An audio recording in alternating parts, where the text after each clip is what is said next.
Bhagavad Gita 11th chapter విశ్వరూప దర్శన యోగంలో 50 శ్లోక. సంజయ ఉవాచ ఇత్యర్జునం వాసుదేవస్తదుక్త్వా స్వకం రూపం దర్శయామాస భూయః ఆశ్వాసయామాస చ భీతమేనం భూత్వా పునః సౌమ్య వపుర్మహాత్మా. ఇక్కడ ధృతరాష్ట్రుడికి సంజయుడు చెప్తున్నాడు, ఇత్యర్జునం, ఏదైతే అర్జునుడు ఆ విరాట రూపాన్ని చూసి నేను భయానికి లోనవుతున్నాను, ఇది నేను ఇంకా చూడలేను కాబట్టి నా మీద నిజంగా ప్రసన్నుడు అయితే నీ చతుర్భుజ రూపాన్ని చూపించు అన్నాడు.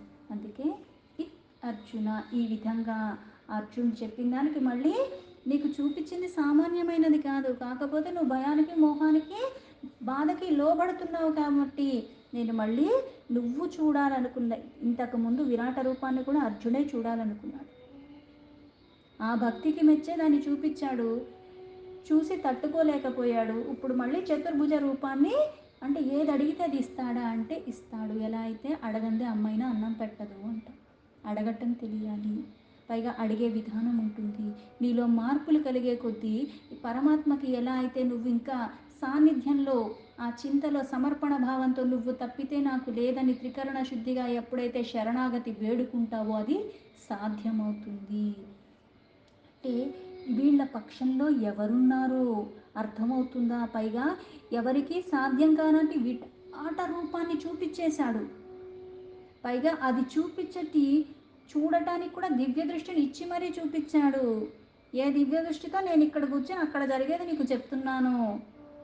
అలాగే ఆ రూపాన్ని మళ్ళీ అంత భయానికి లోబడుతున్నాడని మళ్ళీ అది తొలగించి చతుర్భుజ రూపాన్ని చూపించటానికి ఆయన మళ్ళీ పలికాడు. అందుకే నువ్వు ఇంత భయానికి బాధకి మోహానికి వదిలేసే, నువ్వు చూడాలనుకున్న రూపాన్ని చూపిస్తాను అని అర్జునుడికి చెప్పాడు. అందుకే ఇక్కడ వాసుదేవ తథోక్త్వా, వసుదేవుడు ఒక్క కొడుకు, అందుకని కృష్ణుణ్ణి వాసుదేవుడు అంట. ఆయన ఈ విధంగా చెప్పి స్వకం రూపం అంటే ఈ యొక్క నా రూపాన్ని దర్శయామాస భూయః, దర్శించాలని అనుకుంటున్నావు కాబట్టి నేను మళ్ళీ చూపిస్తున్నాను మరలా.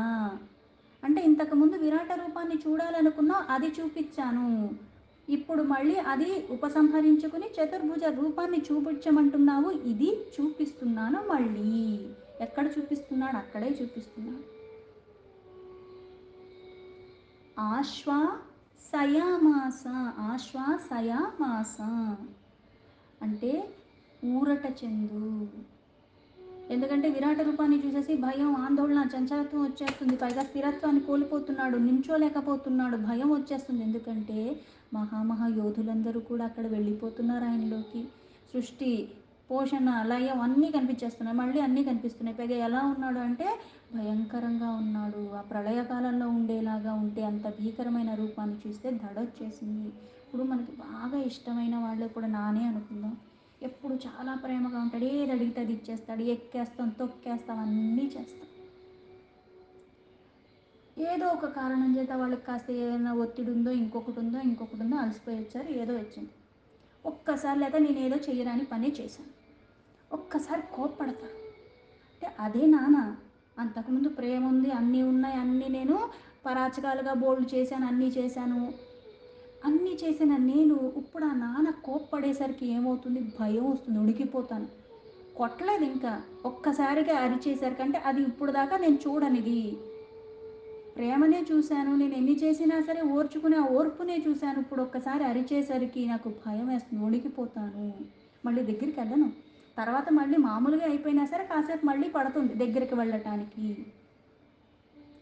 ఇక్కడ అంత భీకరమైన రూపాన్ని చూపించాక అది చూసే కొద్దీ దడొచ్చేస్తుంది. అందుకని ఏం చేస్తున్నాడు? ఇక్కడ కళ్ళు మూసుకున్నాడు. మనకు కూడా ఏమవుతుంది, ఇప్పుడు రాత్రిపూట అన్ని లైట్లు లేకుండా ఇక్కడి నుంచి అక్కడికి వెళ్ళాలంటే ఏదో వస్తున్నట్టుంది, ఏదో తగులుతున్నట్టుంది అని అనుకుంటాం, భయపడిపోతాం. భయపడి ఏం చేస్తాం?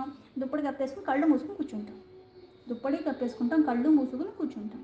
ఇప్పుడు ఈ విరాట రూపాన్ని చూసి అంత భయానికి లోబడ్డాడు కాబట్టి అలాగ ఉన్నాడు. అందుకని నేను చూపించేది చూడు అని మళ్ళీ చెప్తున్నాడు. ఇంతకుముందు ఎలా అయితే విరాట రూపాన్ని చూపిస్తున్నాను చూడు చూడు ఇందులో ఇవి ఉన్నాయి ఇవి ఉన్నాయి అని అన్నీ చెప్పాడు, కానీ చూడలేకపోతున్నాడు.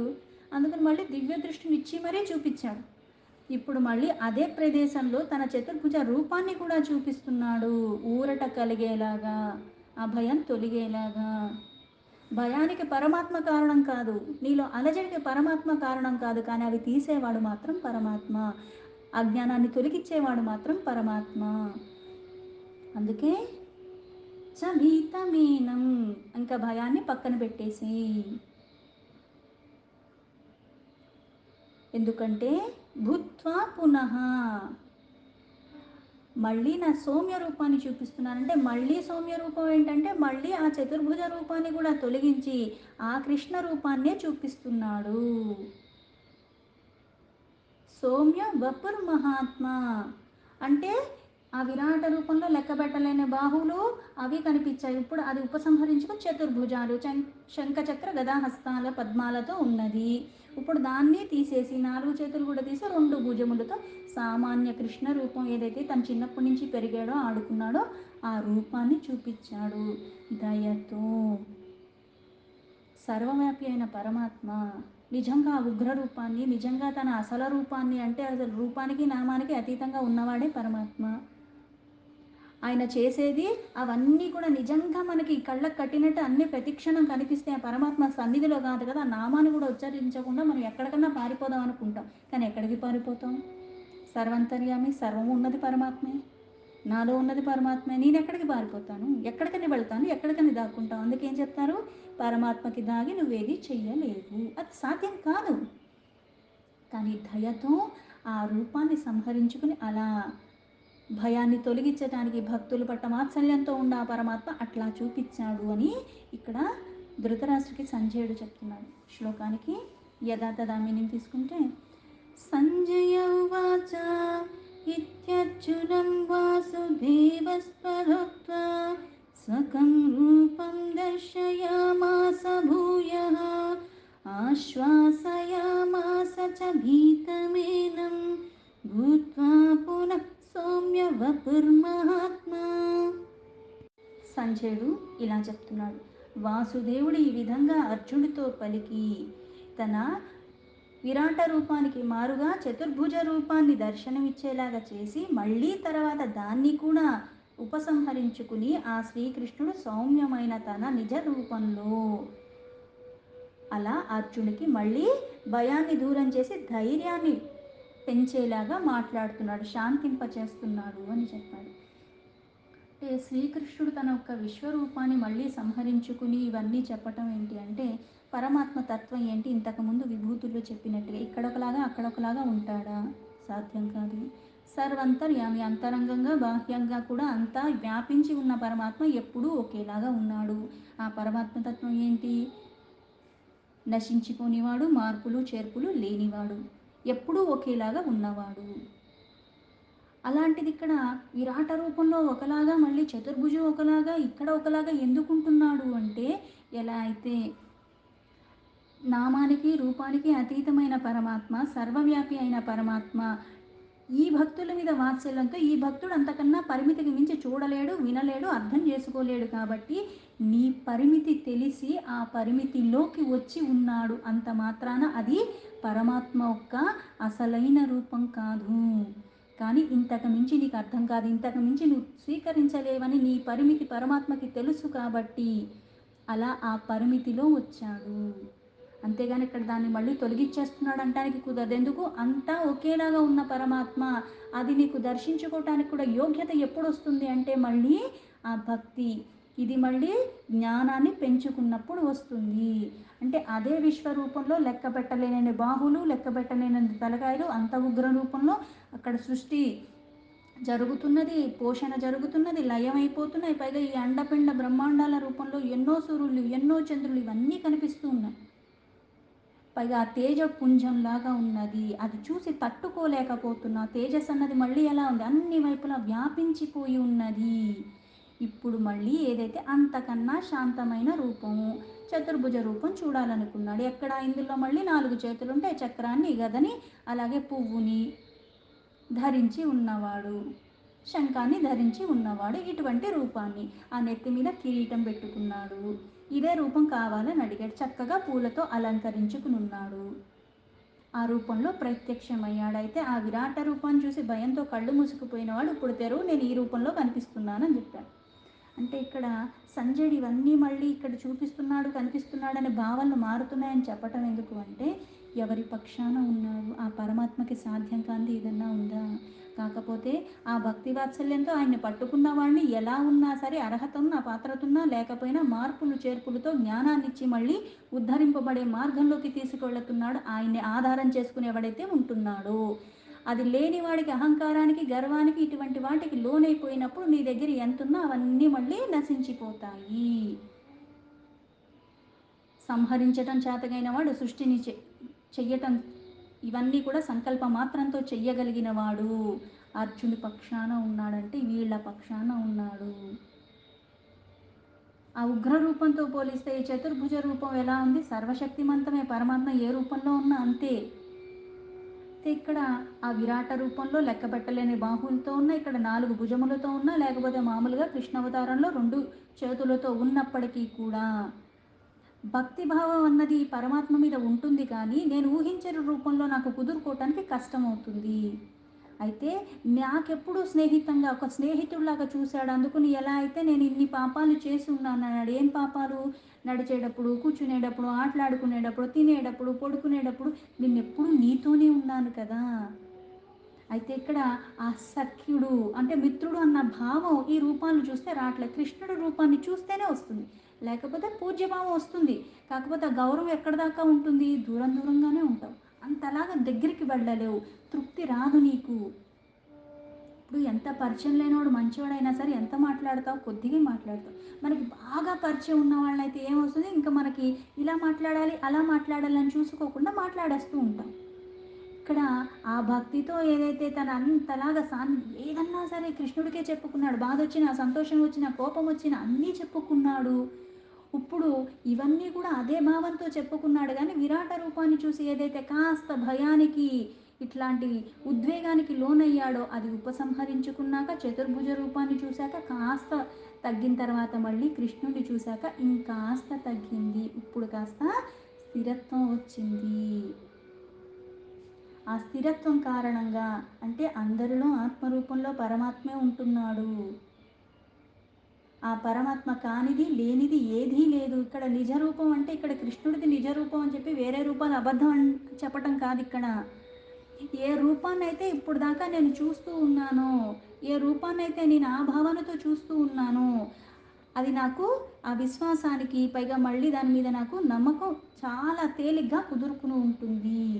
అందుకని అలాగా అదే కృష్ణుడు విశ్వరూపం దాచాడు. అక్కడే మళ్ళీ చతుర్భుజ, మళ్ళీ అక్కడే మళ్ళీ అదే కృష్ణ రూపానికి మానవ రూపంలో మళ్ళీ ప్రత్యక్షమయ్యాడు. ఎందుకు అంటే ఇవన్నీ తొలగిపోయి ఏ జ్ఞానాన్ని నువ్వు సాధించుకోవాలంటే నువ్వు ఎలా ఉండాలి, ఏవేవి చెయ్యాలి, ఏవి చెయ్యకూడదు, అలాగే యుక్త అయుక్త, అలాగే ధర్మ అధర్మ ఇన్ని చెప్పుకుంటూ వచ్చాడు. ధ్యానం ఎలా చేయాలి, ఎందుకు చేయాలి, నువ్వు చేసే కర్మ ఎలా ఉండాలి, కర్మలో అకర్మ ఏంటి, అలాగే కర్మలు ఏ సమర్పణ భావంతో చేయాలి, ఇవన్నీ చెప్పాడు ఆంతరంగికంగా.